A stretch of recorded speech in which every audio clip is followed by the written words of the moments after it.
Alguém está falando assim, por que a minoria tem acesso e interesse nesse assunto? É algo espiritual, irmã Carolina. Onde eu percebo, por exemplo, estamos aqui com 507 pessoas, né?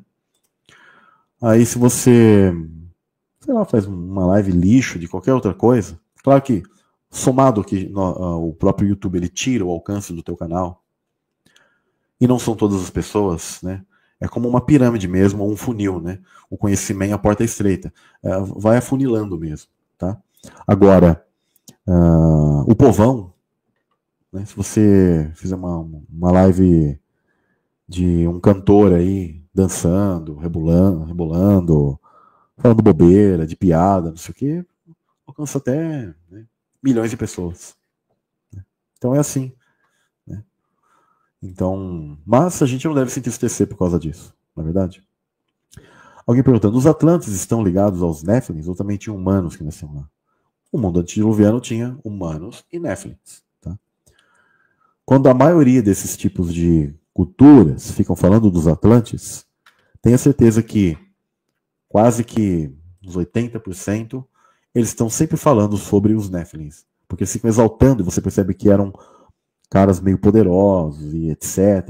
E eles gostam de exaltar a tecnologia deles, dos Atlantes. Né? Vale lembrar, pessoal, que às vezes o pessoal coloca o continente de Mu, Lemúria, Atlântida. Alguns colocam em épocas diferentes, mas na verdade, todos esses continentes eles foram o quê, pessoal? Inundados. Eles eram apenas todos os continentes que estavam nas regiões que hoje são oceanos, né? Mu, Índico, Lemúria, Pacífico e Atlântida, Atlântico. Tá? Simples assim. E os outros continentes que nós temos aqui. E formavam toda uma grande massa de terra maior. Não tinha esses oceanos enormes. Mas nesse mundo antediluviano ocorreu o quê? O grande dilúvio. Então essas regiões se tornaram o quê? Oceanos. E aí o pessoal fica falando, era o povo da não sei que raça, quinta raça, quarta raça, terceira raça. Não, não tem nada disso. Cara. São livros bobos de nova era, que apenas estão exaltando o quê? As fases de raças dos Nefilim. Primeira raça, semente caimita. Segunda raça, quando os sentinelas descem aqui. Terceira raça, pós-dilúvio. Tá? Perto lá da época dos cananeus, quando eles já começam, alguns também se esconderam debaixo da terra e começam a sair e tal. Quarta raça, já pós-egípcios, e quando eles começam a se espalhar nos impérios principais da terra, pós-Egito. Né? Aí você vem Babilônia, Pérsia, Grécia, Império Romano. Tá? E aí a Nova Era fala que eles estão tentando levantar a quinta raça. Que quinta raça, cara? Quinta raça de Néfilins. A raça humana é uma só. Tá? Então não caiam nesse tipo de engano. Tá? Sei que tem pessoas que às vezes não falam sobre isso de má intenção para enganar, mas acabam também sendo enganados pelos escritos da Nova Era. Então quando você ouvir falar de Atlantes, Lemúria, povo de Mu e de outros povos no geral, sempre fique atento do que é falado ali. São povo de Deus ou não? A ideia dos arianos. Tá? Por que os nazistas vieram falar sobre arianos, que eles eram descendentes dos arianos? Porque é um desenvolvimento da raça maligna. Tá? Da raça maligna. Então, os ocultistas do bigodinho, eles acabaram enganando eles, tanto que quando você vai estudar a ideia deles, eles dizem que eles eram de uma região que inclusive vinha do centro da Terra, eles eram descendentes desses deuses. E vinham do centro da Terra, mas na verdade debaixo da Terra, das cavernas. E eles subiram e eles ainda colonizaram alguns povos, segundo eles, principalmente ali na região ali do norte. Então, por isso que eles foram criando esse tipo de racismo e colocaram na cabeça do povo alemão, daqueles que acabaram seguindo ali, né, essa ideia do nazismo, da sociedade Thule, então da galera que segue essa ideia de Hiperbórea, que eles eram descendentes desse povo escolhido lá que vieram dessas regiões aí, que na verdade a gente sabe que são os Nefilim. Né? E eles fizeram isso mesmo, eles contaminaram vários povos. E eles entendiam que o sangue deles também estava espalhado sobre outros lugares do mundo. Por isso que os cientistas do Hitler, eles às vezes iam lá eles queriam passar por toda a Terra, tá? Mas eles, por exemplo, foram no Tibete, em vários lugares lá, e eles ficavam lá medindo o crânio do pessoal, tomando amostras de sangue, etc., para ver o quê? Eles tinham algum tipo de informação Nefilim, né? Eles queriam saber, só que aí eles achavam que eram os arianos, sendo que os arianos, na verdade, seria uma forma de chamar o povo maligno. Esses tipos de níveis de desenvolvimento dos Nefilins que foram se misturando com a humanidade. Então eles não tinham nada de ariano. Tinha esse negócio. Isso aí é apenas um racismo da semente maligna que tentou colocar que eles eram especiais. Né?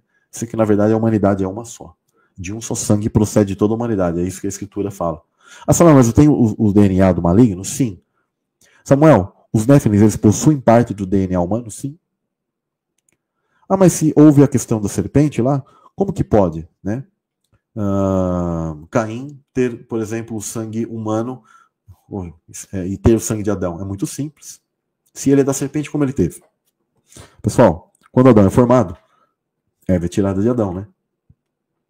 Ela tem sangue de quem? Tem informações genéticas de quem? De Adão. Mesmo que Satanás copulou com ela e Caim nasce, Caim tem informações de Eva, que por sua vez tem de Adão. Simples. Respondido. Eu já vi pessoas falando assim, vou pegar o Samuel nessa aqui, né? Não, cara. A Escritura, quando você tem a chave correta, ela é perfeita, é irrefutável. Então, sim, os Néfilins, eles possuem. Aliás, assim como Caim é chamado de homem, de humano, lá no Gênesis 6, os seres gerados lá também são chamados de homens, homens de fama.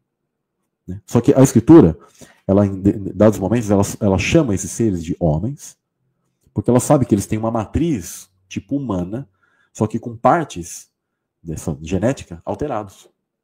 Por isso que muitos eram monstros, né? Ficavam tamanhos diferentes. E todas as doenças que a humanidade possui, elas são fruto dessa hibridização antiga. Simples. A ciência não sabe explicar por que tem um monte de tipo sanguíneo. Mas a gente sabendo que houveram hibridizações, é simples entender isso. Né?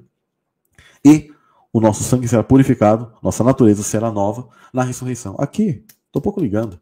Eu podia ser o sangue nem que nem existe, sangue Z, né? Não importa. O que importa é a ressurreição. Carne e sangue não entrarão no reino de Deus. Simples assim. Né? Uns dizem que tem 49 raças. Ah, eu sei, o povo do Bilu Teteia. Esquece esse pessoal, gente. Tá? Esse pessoal, eles odeiam a palavra. Né? Falam que Jesus foi por fruto da abdução, que o Deus do Velho Testamento era mau, que Jesus era bonzinho, mas também que o Novo Testamento está falando mentira. Falam que Jesus nunca morreu na cruz. Então, pessoal, né? Mas acreditam num cara lá numa moita com uma lanterninha lá, falando Bilor, né? Aí o cara acredita, né? Entendeu? Eu até creio que há demônios naqueles lugares lá, mas e um cara endemoniado para fazer esse papel de idiota também tem que ter demônio na cabeça, né? E um cara, para crer num cara desse, tem que também estar meio endemoniado para crer num cidadão desse. Então, você poderia falar sobre o corpo glorificado? Poderia fazer uma live falando só sobre essa questão da natureza do corpo glorificado, a natureza dos anjos, como os anjos nasceram, etc. e tal. Né? Ele perguntou, Samuel, quanto às crianças que estão nascendo em cultura pagã e não irão aceitar Jesus como seu único Salvador, assista a live desde o início, tá? Eu comentei sobre isso já. Às vezes o pessoal pensa que para você ser salvo, você precisa levantar a mãozinha e aceitar Jesus. Na verdade, é muito mais profundo que isso. Porque quantas pessoas, eu te pergunto, foram dentro de um templo físico, levantaram a mãozinha, aceitaram Jesus, mas saíram lá e chutaram o balde? Ela vai ser salva porque ela levantou a mãozinha? Não. Entendeu? Agora, quantas pessoas... O que Jesus ele fala? Ele fala como herdar o reino dos céus. Vou até procurar essa passagem aqui, ó. Aqui, ó, Mateus 19. Então vamos lá. Deixa eu fazer a leitura aqui. Aqui, ó. Verso 15. E tendo-lhes... Não, 16. E eis que alguém, aproximando-se, disse-lhe, para Jesus, tá? Bom mestre, que bem farei para conseguir a vida eterna. Então aqui já está a resposta, que Jesus ele vai dar a resposta, tá? Como que você faz para entrar na vida eterna? Simples, tá? É bem objetivo aqui, simples. Aí ele diz o seguinte, né? E ele lhe disse, Por que me chamas bom? Não há bom, senão um só, que é Deus. Se queres, porém, entrar na vida, guarda os mandamentos. Simples aqui. Tá? Você fala, Samuel, quais são os mandamentos? E se a pessoa ela nunca ouviu falar dos mandamentos? Eu li na live e mostrei para vocês que o padrão da questão de fazer o bem ao próximo, o amor, essa lei interior, até fiz uma leitura da Escritura, ela já está no nosso coração, lá de Romanos 2, né? Ela já está encriptada em nossos corações, de certa maneira.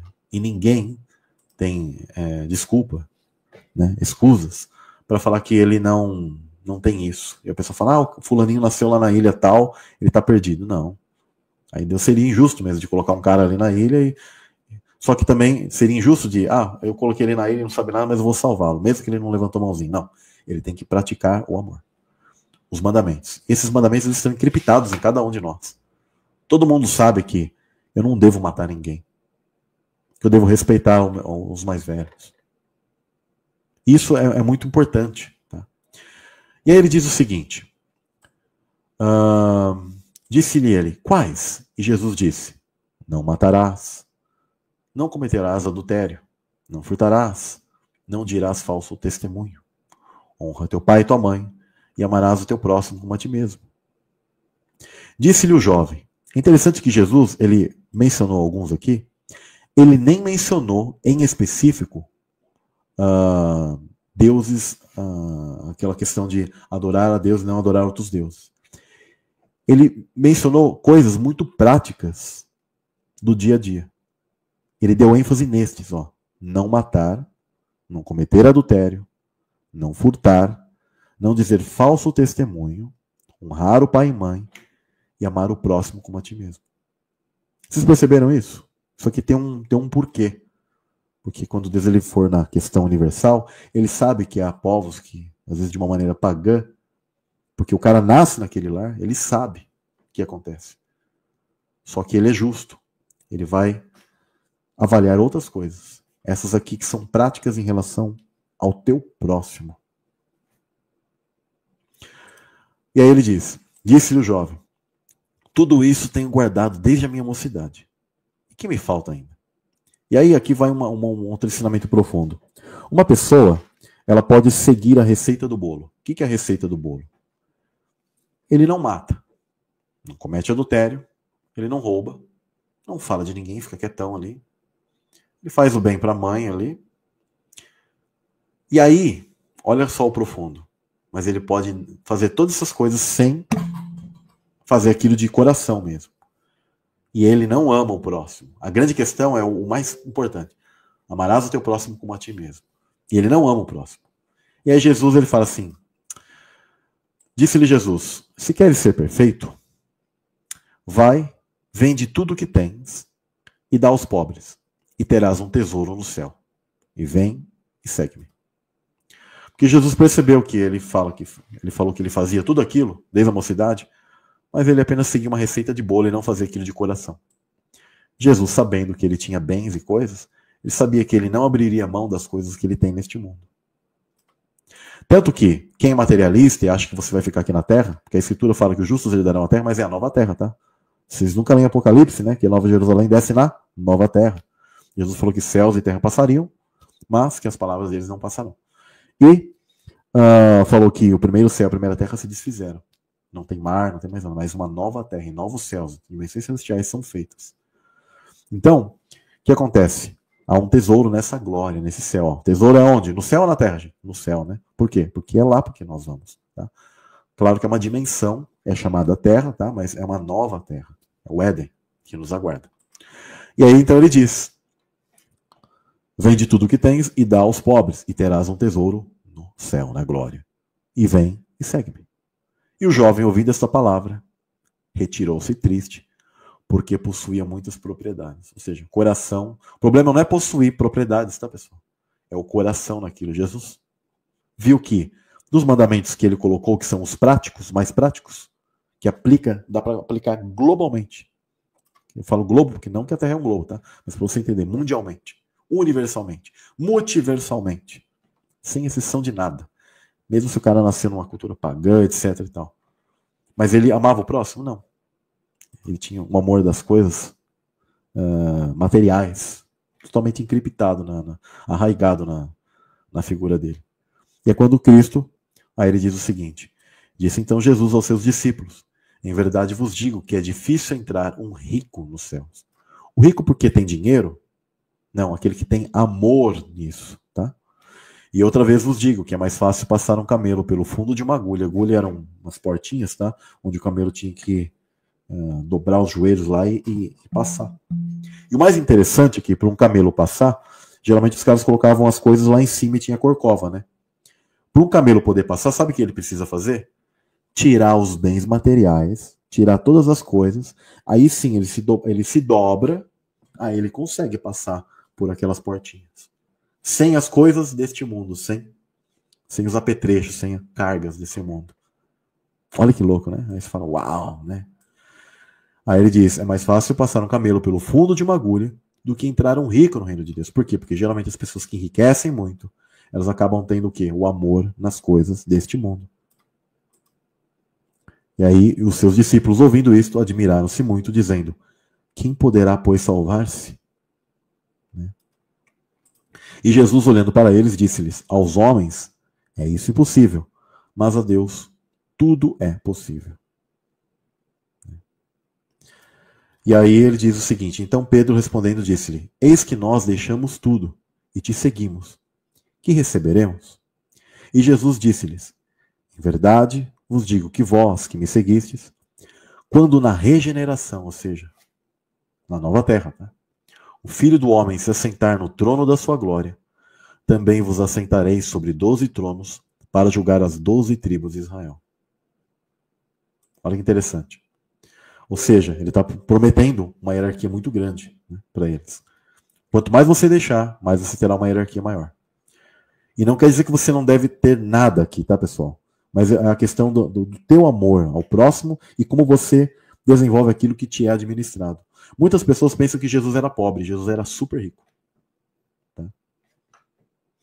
Outro engano do sistema, né? Jesus era muito rico. E aí ele diz, todo aquele que tiver deixado casas, ou irmãos, ou irmãs, ou pai, ou mãe, ou mulher, ou filhos, ou terras, por amor de meu nome, receberá 100 vezes tanto, e herdará a vida eterna. Porém, muitos primeiros serão os derradeiros, e muitos derradeiros serão os primeiros. Isso aqui ele está falando sobre questões de hierarquias. Aqueles que hoje estão acima, ficarão por último. E os que estão, digamos, considerados pelas pessoas abaixo, estarão em primeiro lá. Alguém falando, Leandro Ramos. Então, eu achei lindo quando você explicou sobre os animais e que o jumentinho que Jesus entrou em Jerusalém é um cavalo que ele vai voltar a sentar na segunda vinda dele à terra. Sim, isso aí é algo pessoal que eu fiquei e eu me emocionei na época porque foi muito lindo assim. Eu olhei e falei, nossa, esse jumentinho, esse bichinho teve o privilégio de levar o Messias, né, para entrar na Jerusalém, né? Fiquei pensando, viajando. E algo que nunca passou na minha mente, mas é Deus, né, que fala no interior, eu falei assim, e ele vai trazer o Messias em sua forma plena. Eu, uau! Porque ele é aquele mesmo ser, entendeu? Só que em forma plena. Isso é muito profundo, mas não é para todo mundo. Tem um irmão, e vocês já sabem quem, eu acho, alguns, né? Ele era um amigo e virou inimigo. Fico muito triste disso, né? E diz que eu sou um satanista e etc. Mas Deus sabe, né, o quanto eu procuro me aprofundar na palavra e tenho respeito pela palavra do Pai, e eu jamais falarei alguma coisa que ela tente contra a palavra. Pelo contrário, eu sou defensor da palavra. Tá? E são coisas que não são para todos, né? Mas é isso.